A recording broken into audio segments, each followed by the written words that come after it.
Hey, this is Christina with Feliciana and Friends. I have my good friend Gigi here today, and we're just going to learn more about her. She's a really incredible woman, has a really interesting background, has become really successful, has gone through a lot of hardships, made a lot of pivots, and she has landed on her feet and on top. So we're going to learn a lot from her and kind of how she did it. So hope you all had a blessed and beautiful day, and we'll get started. So welcome. Thank you. Thank you so much for having me. Thank you for coming. So give us a little background. Where were you born? Where are you from? Give us all the things. All the things. So I'm Filipino and African. So my mom is Filipino and my dad's from Africa. He's from Ghana, and I was born in Palermo, Sicily. So how did that happen? I have no idea. I call my mom a gypsy. She left the Philippines when she was like 19, 20 years old. Okay. And she literally hadn't been back until we were born. Oh, wow. So like that, and she had me when she was 36. So she met your dad in Spain? No, she met my dad in Sicily. Oh, in Sicily. Yeah, sorry. No, I think it was Sicily, and not for nothing, but my mom just lived life. The woman speaks 7 languages. Wow. We grew up speaking all kinds of stuff in the house. Yeah. So you spoke Filipino? Not Tagalog. She never taught us Tagalog. She started teaching me Tagalog when I was 12, 13 years old, but at that time that's harder. Yeah, it is harder. So I was thrilled when I knew you spoke a different language. Yeah. Because not a lot of Americans do. But I did I learned both at the same time. So when I was little, my mother only spoke Swedish to me, and then I lived in the United States. So at home it was only Swedish, but then everywhere else it was English. So that's how, I learned it. Okay. So my mom was I grew up speaking Italian, and then she would speak Arabic and Turkish and French and all this other stuff, but never spoke Tagalog. I guess she didn't think I would need it. I'm not sure. So you speak Italian? Yeah, I speak some Italian. I speak a lot more Spanish because I also, when we moved from Sicily, we went straight to Florida, to Middleburg to be exact. Wow. It was ridiculous. And I was one of the only black people that I knew, until So how old were you when you got to Middleburg? 11. Okay. Was it hard? Oh yeah, it was highly difficult. Were the kids were you bullied, or just you felt, or was it you were cool because you were different? No, definitely bullied because I was different. And I know that I speak fast to begin with. I didn't grow up speaking English. But I spoke extremely fast at 11.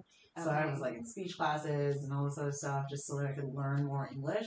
And know how to say things properly. But I was an avid reader since I was young. Okay. I started first grade when I was 4.5, so I just loved to read. Oh wow, that's awesome. So I was grasping the language, but it wasn't coming out of my mouth properly. I had speech therapy for years as well. Did you? Yeah. Wow. I had speech therapy from when I was, I think first grade all through middle school. I had a severe lisp. I still have a lisp.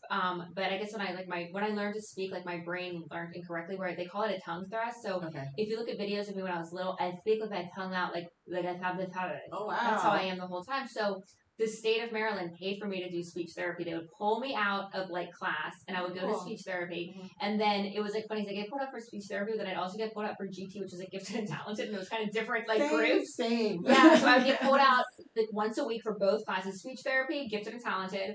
And then I did that all through elementary school, all through middle school, and then my speech impediment was significant enough, even going into high school, that the state of Maryland said that they would still pay for me to have speech therapy. But I was going to prep school. And for me to get the speech therapy, I would have had to go from Chapelgate, which is where I went to school, to the public school for speech therapy afterwards. And at that point, I'm F it, whatever my speech is, I want to play sports after school. Yeah. And then I did. So I've learned, even since I think I speak less with a lisp since I was 14, but I still, and it's just when I get tired. Yeah, have it. Mm-hmm. So for me, what was your speech impediment? For me, because the words fly out of your mouth. I mean, you've heard Italian, Spanish people. They speak really quickly. Yeah. So, but it never dawned on me to slow down, and the way that I think is also fast. So, I was talking to somebody else the other day. I listen to books and podcasts and whatnot in 1.2 to 1.5, and sometimes 1.7. Wow. Especially if someone's got a really clear cut of the book or whatnot, I can hear and understand. Does the chipmunk sound not bother you? No, it's funny because it's that's interesting. I don't think I've ever met someone that did that. And I didn't know that it was a thing. I didn't either until just now. I might do that. So you can fast forward. Huh. I was that might be that's good to know. I can download faster. So I have to think about what I'm going to say and understand the room that I'm in, so that way I can slow down. And also oh my gosh, so growing up, I was just going to make a joke about us needing speech therapy and then being beautiful and still kicking out, taking names, but my teeth are big. So I didn't used to smile either because my mom would always make fun of my teeth. Oh, you have a beautiful smile. So what was it? Now I have to think about opening my mouth, and that was part of it too. They would put a cork in my mouth to make sure that I would open my mouth when I spoke. So, I understand. So I think I'm thinking about all kinds of things when I'm trying to talk on a mic. Yeah, that's a lot. But yeah. But you have a gorgeous smile. Very nice. Thank you very much. So, did you go to college? I did. I went to UNF for my first year because my parents wanted me to turn 18. I graduated high school really early. Okay. So I turned 18 and then I left and went to Fordham. So okay. In New York. Mm-hmm. Okay. Yeah. Yeah, that's in the Bronx, right? Yeah, it is in the Bronx. That's right. My husband was from the Bronx or Yonkers, so nice. Yeah. So I used to walk through the what was it? He went his first year at Iona. Okay. Yeah. Mm-hmm. So did you like it up there? Oh, I loved it. So did you graduate from Fordham? Mm-hmm. Okay, very cool. So did you stay in New York for a minute? I stayed there through 2007, and then I moved back. Okay. Yeah. So I was there for like 5 years. And what did you do up there for work? Oh my gosh, it's terrorist is what it was. So I didn't know what I wanted to do. My mom got sick. I was going pre-med, and then I changed it to business, and I ended up working as a bartender. Okay. And whatnot, a waitress, and you make retarded money. Yeah, you do. I know I did that when I was young too. Oh my gosh, it was crazy. So I remember thinking, and I was like, I was in school, and I'm like, I make more than an elementary school teacher. You're out in the bank, sure. Yeah. Like there was nights I was telling somebody else. There's nights that you go home and you make $1,000 a night. Yeah. I remember making a lot of money. And there's a lot of people now that don't make that kind of money, and it's because we can talk to people. Yeah, no, I make a lot. And we're cute. So I ended up working for the Scotto family, and they have they're really well connected because they also do the Daily Show and all that kind of stuff that we do there. They have someone a sister that's in Fox News. The parents and stuff always do the Daily Show, very interesting. America, that kind of stuff. So we got a lot of dignitaries in, and Bloomberg and Trump and all that. So yeah, that was cool. So from that job, my boss goes, "What are you gonna do?" Oh, I go, "I don't know, but I don't think I should go pre-med. My mom really doesn't want me to do it, so I'm switching to business and marketing." I graduated in marketing and international business degrees. He ended up putting me up with McKinsey firm. So okay, is there advertising firm? Yeah, the marketing firm, and they deal with the Yankees a lot. Okay, very cool. I ended up dallying in that for a little bit, but what ended up happening is after dallying in that, I ended up getting a job with Nikki Beach. And I'm not sure if you're familiar. No. Okay. I recognize the name, but... So it's NIKKI Beach, and they're a lifestyle brand, but they started out in One Ocean, in South Beach. Okay. And it's a bar, club, but it's it's open all the time. So they've got these wooden tables you dance on, it's out on the water, it's super cool. And then upstairs is a VIP lounge. And when they opened it in New York, it was close to Fresco, so I could go from Fresco to whatever after I graduated. But then they started making you really work. You use your business degrees. Two of us, one of the girls that I used to work with is now working for Pana and for Nestle brands. Okay. Wow. Because of the just sheer amount of trust that they put in kids, basically. We were 21 years old. But they taught us how to market. They taught us how to market ourselves. They gave us a night to market. So we had to come up with our own DJs, our own flyers, and that's pretty cool. I mean, to pack out a 3-story club. Or a 2-story club as a 21-year-old, 22-year-old, that's insane. So how did you guys do it? Oh, we just... Canvas? No, Canvas wasn't a thing. No, I meant canvassing. Would you just go out? We were canvassing, Okay. We make flyers and whatever. And we'd use Facebook, not Facebook, but MySpace. Oh my gosh, we were using MySpace. Remember how you could pick the friends? Yes, it was ridiculous. And then what else did we do? And that was the time we had flip phones too, and what was the guy's name? Or whatever. Facebook. Oh my god. Tom Zuckerberg, No, Mark Zuckerberg. It was Tom. Was the other one. Oh yeah, fine. MySpace, yes. Hi, I'm Tom. Yeah, exactly. But my MySpace wasn't crazy. I just knew how to talk to people and how to get people to talk about what we were doing. How to network, I guess. I learned how to network early. Yeah. And my clients were cool. I had Law and Order SVU. They would come in a lot. Okay, that's really cool. My ex-boyfriend's roommate was really close to RuPaul and all that stuff. So all of them would come in. RuPaul's Drag Race, so we had America's Next Top Model in there all the time. So we had a bunch of models and all of them. So it was easy from word of mouth to bring people in. Hey, Soul is coming. He's gonna bring in this many people, and you just book out the tables. But that taught us how to network early. Mm-hmm. So I parlayed that into I don't know, the car business, and here we are. Yeah, so what's your car? So explain what you do with the car business. Oh my gosh. Now, so I went from New York to here, and I thought that I was finally going to go pre-med. And I was like, all right. I was pre-med, by the way. Yes, and yes. Yeah. I was like, all right. It didn't work out, but go on. I mean, I'm a nurse practitioner, but I'm not a doctor, so yeah. Well, that's what I was trying to do. Yeah. So I came back home, I graduated, did all this stuff, and then I hooked up with an MLB player. And on accident. Minor or major? Major. Oh, good. Hurt himself on minor. It doesn't matter if they don't know how to take care of their money. Right, you're right. No, for spending it faster than we get it. It's ridiculous. So. That's same with a lot of NFL players too. They go through it a lot. A lot of major league. They just you can go through money really. Or even I guess any celebrity. If you get a lot of money, you know how to handle it. It can go very very quickly. Yeah, I can. Yeah. So I mean, it is what it is. But she's hyper athletic, and I'm totally blessed. But she popped up out of nowhere because we were not trying to do that. And I was gonna go back to school and become a nurse. Okay. Because I definitely wanted to cut. I wanted to be a PA. I wanted to do something. But I was falling asleep in class. I was at FSCJ. You have narcolepsy? No, I remember how I see her. I'm a client. She helps me stay awake during the day. But I thought that I thought that was I didn't know what to eat or whatever have you. And that was the first time I'd fallen asleep during the day. I'm one of those 1% of people that I don't have to sleep a lot. I can sleep for 3 or 4 hours a day. I wish. I love sleep. Yeah. I'm good with 4 hours, and I'm okay.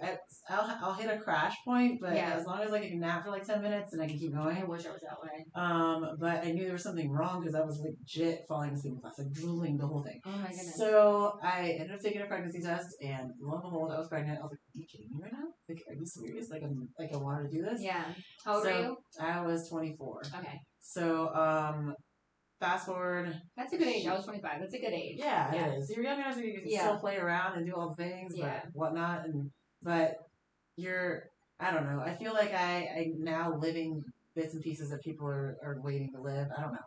I was busy growing up. I mean, throughout my adulthood. I would have done it younger. Yeah. If I could go back and had more. But well, I would have done things differently. But I love children, and I think that's the most. Oh yeah, I want more.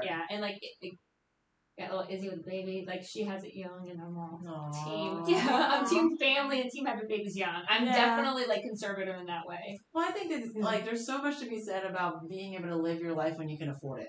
Because even though I was 20-something, I was making good money. I was in a different microcosm, right? So at 20-something years old, making six figures and plus, and then being flown around the world and all that stuff. That's not real for most 19 year olds. But I got to live that life, so I was saying yes to all the things. Yeah. But imagine if we had our kids at 19 and then we're doing as well as we're doing now, all this crap that we can freaking do with the kids. It's just, I don't know. Yeah. I don't know. It's and you have so much more energy when you're young. Yeah, that's what I think. So I still want more, but it is what it is. So it didn't work out with her dad, but 25 years old, I was all right, I need to find something. I'm moving with my parents, and I saw an ad in the paper. Okay. Y'all, still in the paper. So I looked at. What was the ad say? It was Audi was looking for salespeople in 2009. Okay. The market was crashing. We're actually talking about it today. It sucked because no one was buying cars. Oh, that's right. That's when the housing market crashed. You get all these foreclosures for good prices. Exactly. And so I'm getting into car business in 9/11. Yeah. In the middle of all that nonsense occurring, and It's awful. It's my first time doing this. I know how to sell things. I've been in marketing and sales the whole time, but there's just not anybody coming through the doors. So eventually that kind of writes itself. I keep getting promotions from salesperson to lead salesperson to internet director to PDC, internet director, finance, etc. They start sending me to school. They make me a platform manager. I can cross sell between brands. I begin to create this process on how to be a better salesperson. Okay. And it's always I think the person that put it on the map is Marcus Lemonis. He's talking about people, process, product. It's the trinity of all things. So if you have a good process and you have the right people, but you have a shitty product, you got to nix a shitty product, get with your people, figure out how the product, what the product should be, and rebuild it. Now, you take out any one of those things, you're not going to win the day. All right, so say the three again. It's people, process, and product. Okay. And that's basically what I've done my entire career. So, if I take, in the car. And is this specifically this advice for sales? I think it's for life, honestly. Yeah. Right now I'm going through the hardest time of my mom life with my daughter because she's trying to get recruited for sport. And there's a lot of things that you can't know as a parent. Yeah. Because legally they can only talk to a coach. Oh, that's interesting. So you're getting all the information through a Chinese sift or whatever the phone game. And like today, she got an interesting phone call from a coach saying that she's not on the list. Why isn't she coming? It's because that particular coach told her that she's not on the top of the list. So why are we going to waste our money? Yeah. Right. But then today he's calling. He's like, well, she can come tomorrow. Well, then take her. I'll put her on the wait list. You take her off, and then she'll be there tomorrow. It's whatever. But like you said, what sport is she playing? She plays volleyball. That's what I thought. So like but to me, like from the coach, he goes, I don't like this. I don't like this at all. I want her to go where she's wanted, and she needs to be like the top 3 if she's gonna go. And then this guy seems wishy-washy. And for me, being that like the process is clearly broken in this recruiting thing. I have the right person, my daughter, and recruiters around me. Yeah, the product, and she's a great product. Yeah, she's a great product, the right person. So there's nothing I can do about the process. Yeah. So I started like my own company on the side called Playbook because the process is so freaking broken from a parent to that's interesting. to everything else. And like people ask me like, oh, she's gonna be fine, she's gonna do great. The 15th is gonna be a great time for her. Yeah. But honestly, the amount of stress, like I haven't posted at all in Playbook because I have no idea how to say the things I need to say without blowing up the 15th. Right. And so is 15th like the day that like the schools like recruit? Yeah, the day that and you want to be careful because you don't want to like jeopardize her. Exactly. So for everything that I want to say, it's like parents like chill out. I know you gotta like pray for discernment so you don't say the wrong thing. And, like, so I'm just leaving it all blank. Yeah. I'm losing. Don't make her be blackballed. Exactly. I'm losing. No, it's tough. Yeah. But honestly, what you can do is after she does it, then you can give all the tea. Yeah, exactly. That's after she gets wait. there, the timing is the right. Yeah, so make sure that she gets in, and then you can be like, look, this is what goes on behind the scenes, and this is what's wrong, and then like help others. Exactly, and I want to talk to coaches too. I mean, I've done extremely well with what I do, and I touched on the car business. I've been in it for she's 16, so I've been in it for 16 years. Like I got out of the car business for a little bit because some tragedy happened in my family. I got back in. I started on the back side of the office. I was trained to be a controller and being trained to be a platform controller because I'm really good at accounting.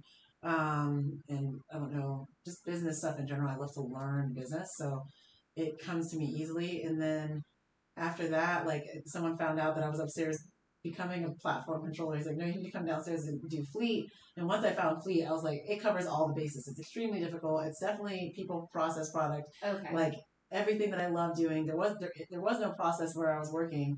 And all of a sudden I ended up here and being able to like understand how like the delineation between you telling a fleet managing company what you need from me, like how I need to bridge the gap. It's the exact same thing that Alani's going through, believe it or not. Okay. Like that's where I was going, tying it all together. Alani is definitely the product. We are the people supporting her, myself, the recruiting coordinator, her coaches. But this process is so convoluted because of the Chinese telephone game, and there's no direct way. And the NCAA has this like is so she in the backwards. Schools? Yeah. That's wonderful. That's really positive. Yeah. She's really blessed. Like she's worked her behind off, so I'm excited for her. For sure. D1's not easy. No. So like I was reading somewhere like for colleges, the number one thing that they look at is to go to college for your sport. Mm-hmm. Like if you can do all kinds of stuff. You could be in all the clubs, you could be the president of this and any other, but if you can get in college for your sport, you are by hands down one of the most wanted people at the school. It opens up a lot of opportunity. Mm-hmm. It's like a 10 out of 10, so good for her. No, that's awesome. Mm-hmm.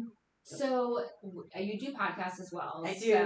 So, do you have more than one, or how did you get in? I know you have We Are Feral, and thank you guys interviewed me last month. It was so cute for people to like recognize you. That was floored.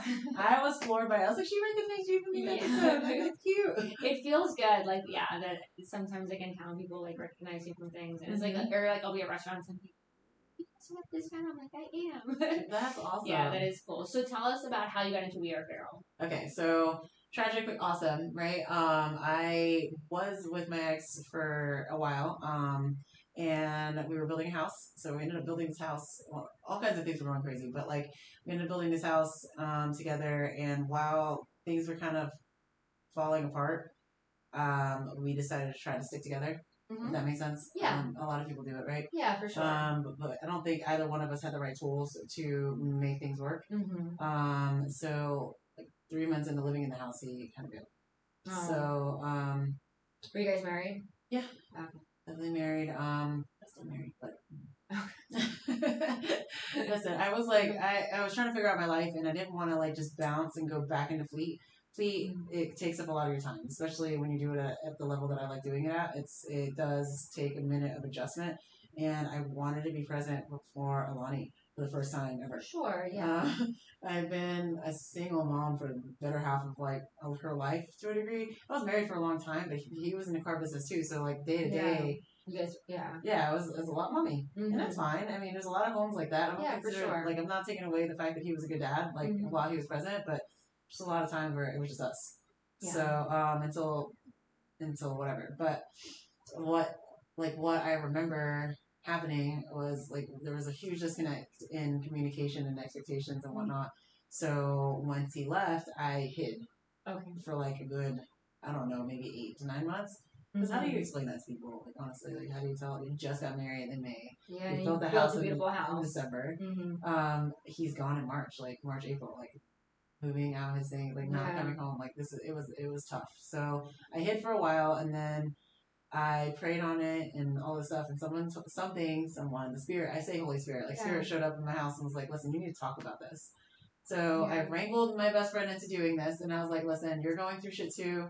We're talking about all kinds of stuff that we do separately, but we both decided it was time to fix it. Like, fix all of it. Not just Band-Aid stuff. Like, fix why we're not having success in our relationships. Like, what was wrong with the way that we were communicating. I was floored by her want to do that with me because I was already in therapy. Yeah. Like, once things hit the fan. Are you still in therapy? I don't go and visit anymore, but I journal a lot. Okay. So I'm going tomorrow morning, so. Well, I use that. So I get like these prompts every day to write in my journal. That's good. And it's tied. I could have it tied to a therapist, but it's like my therapist's name is Lisa. She's awesome too. So, but like, I would just press it and forward it to her and see, and say, hey, like I'm going through it this week. Like, can you take a look? That's really cool. I don't go steadily, but now I've gotten way better about communicating and taking in feedback, and I don't feel the shame that I used to. And that was the biggest thing. Like, I should have never probably gotten married. I probably should have ended the relationship a lot sooner because there were certain things that like just didn't vibe with either one of us. And I don't think we were ready to pull the plug, or I know, looking back at my own story, like I could have pulled the plug and been like, hey, we can be best of friends. Yeah, and it's difficult when you have a child together too, so you want to make it work. Well, he's a stepdad, but okay. Like, we'll still try to have a nuclear family. Yeah, exactly. And that's exactly what I wanted. And it was he wanted to provide that too, but it was like, knowing what I know now, that individual wasn't not the right fit. Not the right fit for what he was thinking he could be able to do. Yeah. Just to be fully transparent. And it was cool because, like, with BetterHelp for me, and plug here, like, you can screenshot everything that was occurring. I screenshotted everything, and I would send it to her. Because I was like, am I reading this properly? Can you be my, my third eye? Like, help me navigate through this, because I clearly have a communication problem. I mean, everything that I ever did, like, I gave it to her. Like, if I wrote notes, if I wrote in my journal while we were together, I gave her everything. Just so I could be better, a better version of myself. And that's how Feral started. So while we were going through therapy, the both of us, we decided to talk about the things that we were learning. And we were almost able to monetize our first season. So that's really cool. That's really amazing. Yeah, because we talked about all the ugly. And especially as a wife, like, you don't know, like, and when you're getting separated, you don't know what you can and can't say. Unfortunately, like, we're in 2025, and there's still women that don't know what they can and can't say. And how you're supposed to deliver it. I just had a conversation this morning. I was like, I know you know how to be soft to one of my girlfriends. I was like, I know you know how to be soft, and I know you know how to deliver it. You can be like this with me, but you need to direct it towards him, like, in a different way, because he's an older man. Yeah. And he's used to being the breadwinner. He's used to being the head of the household. He's not going to take to you barking orders at him. He's just not going to do it. So she's like, well, why can't I just be myself? Because this is who I am. I was like, but you can't. But that's what, I talk about sometimes about, like, authenticity. And it's like just being yourself. Like, sometimes, like, our genuine is not good. It doesn't mean, like we have to work on our things. Yeah, and it's not that she's coming at him from a place. And then, like, I'm very, like, have very conservative, like, values. And I think that, like, it's, everyone's so surprised because I come across, like, boss, kind of, like, but out of necessity, right? But I believe in, like, in, like, relationships more like traditional gender roles. Yeah, me too. And that, like, you should show men respect, and you like, with, like, the big fat Greek wedding when he talks about, like, the man being, like, the head with the woman's, like, the neck, they can turn it. Yeah, so I kind of, we can help make decisions. Yes, for sure. So But I mean, you get more bees with honey. For sure. But it's not that I didn't know how to do that. I have to like add that to the whole people process product thing, right? Yeah. So if I'm the people and like the product is my marriage, my processing of how to build my marriage was so bad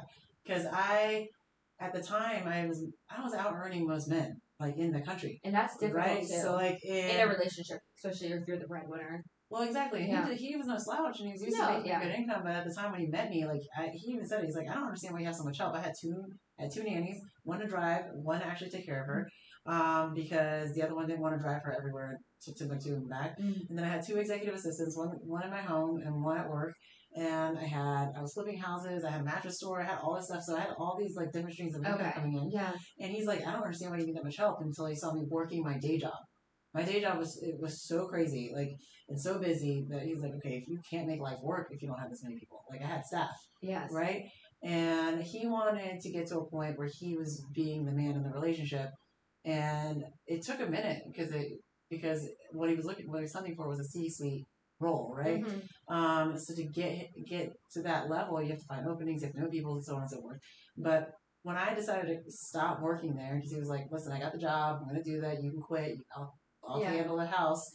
I had to come off of that fight or flight crazy. And I didn't know that that's what that was. I was living in survival mode for almost... Yeah, that's like, from what you're explaining, that's a very, like, stressful way to live. Yeah, it's like very stressful. It was like 8-9 years of living that way. And it was consecutive.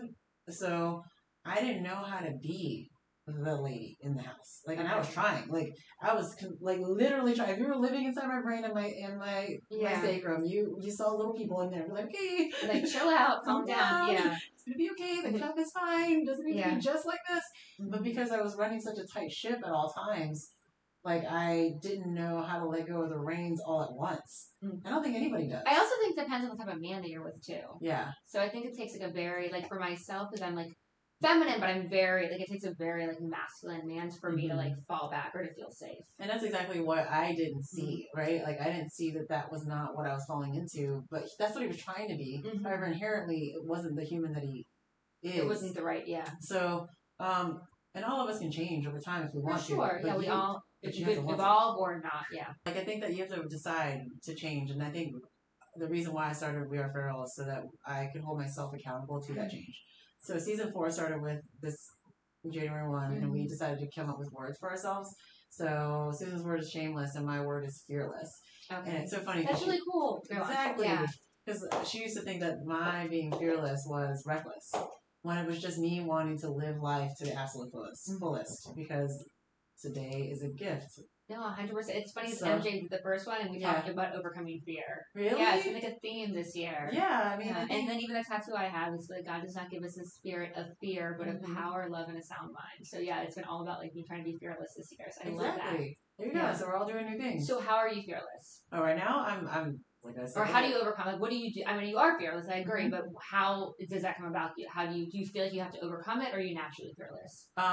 So at first I thought I was naturally fearless, but instead I was just being a daredevil. Okay. So I think just that MJ, like adrenaline drunkie. Yeah. So like I think if MJ and I were to do an episode, like we could probably riff all day on that stuff. Like we would you want to jump out of a plane, Gigi? Sure. Let's go tomorrow. Okay, fine. Let's go to the Bahamas. Okay, it's fine. How are we getting there? On a helicopter. Okay, let's go. Yeah. That was me. Like, so there's a degree of recklessness and then / fearlessness, but now it's more because I'm being my most authentic self. The fearless part is being able to continuously convey that no matter what position I'm in. Yes, there's ways of telling people certain things. There's professional ways of like speaking to others. For sure. But I'm constantly showing up as myself wherever I'm at. Like even I just started back in the fleet. Like 3 weeks now. Congratulations. Thank you. And I told my boss, I was like, my now boss, I called him. I was like, hey, I know you've heard about me and this and that, but I'm gonna be gone most of the summer. And I just need to know if that's okay before I even come up there and meet you, because there's no turning back from this. She's down this road and she's first. Yes. Regardless of how much money I stand to lose, she's still first. 100%. And I used to not think that way. I didn't used to think that I could say these things out loud to a grown man and get what I need. I just leave that stuff to myself and figure it out later. That's interesting. So I wish I could remember the name. Stephanie might know. Who's the female on Morning Joe? Mika. I was gonna say, you know what? It's Mika. She's based. It's like a Russian last name. Brzezinski, Something like that. But she wrote a book back when I was in high school. Yeah. But about women like standing up in the workplace and asking about things. And I had forgotten until you mentioned that.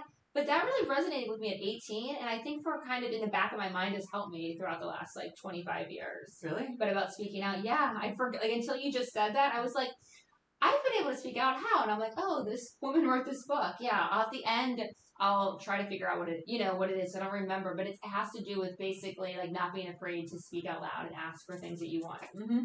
Now I'm trying to like scale a little bit back because I'm being way too direct, but but it's fun. It's fun like being able to be yourself, and that level of fearlessness I don't think I've ever had.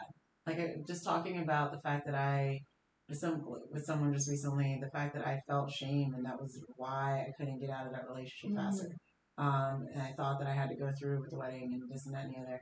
Okay. Versus like, hey, let's wait. There's no rush for anything. Let's like really sit down and solve the things that are causing us to butt heads. Versus like slapping a Band-Aid and a white dress on it.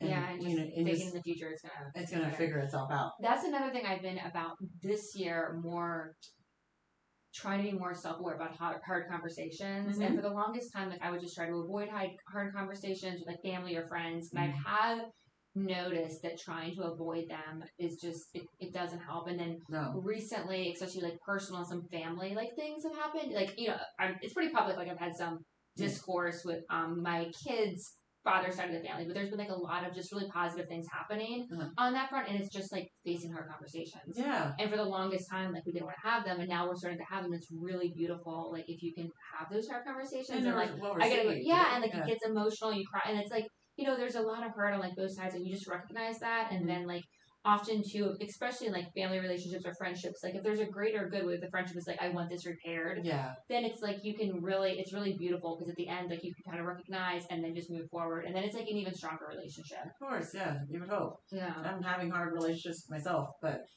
because only because I try to have like a better relationship with my nuclear family, my parents and whatnot, and I try to have a hard conversation like you just did. Well, the parents are a little different because as they get older, and they listen to this, and I do love them, so I shouldn't say too much, but it does. I think there's in their 70s. I do think like there's a generational thing where I'm like, and I believe in the Bible, you should respect your mother and father. Yeah. You have to kind of be like, all right, like that's how they are, and I'm going to just love them. I do. I love them. And I've tried to have a couple hard conversations. It hasn't gone out. With the younger, my peer generation, much better. Yes, my parents, I love my parents. Like, there's no doubt in my mind that, like, and I love if my they mom called me tomorrow and they said, yeah, Gigi, get your behind over here, I'd be there. Yeah. But, like, these hard conversations that do not allow us to have polite conversations, I just need to, like, okay, you're going to stay over here until we can learn manners. And then I'm going to stay over here because I now know manners. No, and I always think too, like with my parents, because my kids haven't seen me in 7 years, and I'm like, I'm hoping when I'm in my 70s and my kids are gonna just give me grace and be nice to me. So I'm like, you know what, I'm gonna try to be as loving and as kind as I can because I know too, like they're humans and they tried their best, and and I can look back and be really appreciative, that I got the very best education and I got to travel the world and all of these things because my dad and my mom, worked really hard, and that's something that I'm very appreciative. Too, and they took me to church and they taught me about God. And there's a lot of, things that they did a lot right that I do want to recognize and just be grateful for. Oh yeah, when I talk about them, I do the same thing. Yeah, It's just there's just a big elephant in this room, and I'm like, okay, can we just eat the elephant one bite at a time? Like, probably not. We're not eating it, but they're living their best life. They went on a cruise with my sister. Oh, that's good. They went to the Philippines with my sister and stuff. I'm like, oh, look at them. That's cute. As long as they're safe and they're happy, that's fine. I mean, they're good for each other.